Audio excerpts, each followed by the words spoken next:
Anggota Satpol PP Kabupaten Gianyar dibuat heboh oleh kehadiran seekor monyet berwarna abu-abu di kantor Bupati Gianyar Selasa 16 November sekitar pukul 15 WITA. Berdasarkan pantauan di lapangan, monyet tersebut bergelantungan dari atap kantor ke kantor lainnya.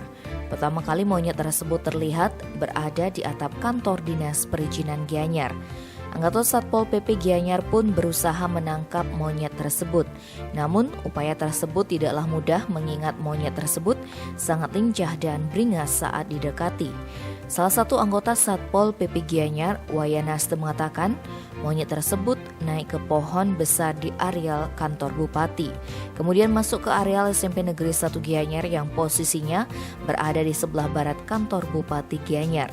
Dibantu petugas pemadam kebakaran, anggota Satpol PP Gianyar berupaya menangkap monyet tersebut.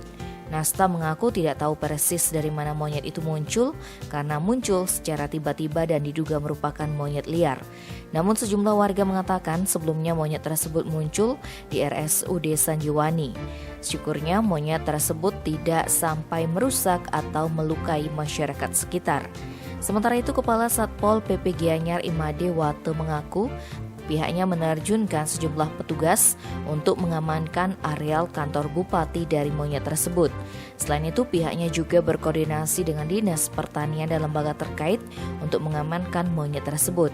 Karena menurutnya, monyet tersebut termasuk hewan yang dilindungi sehingga tidak bisa sembarangan ditangkap. Tim Bali Express melaporkan.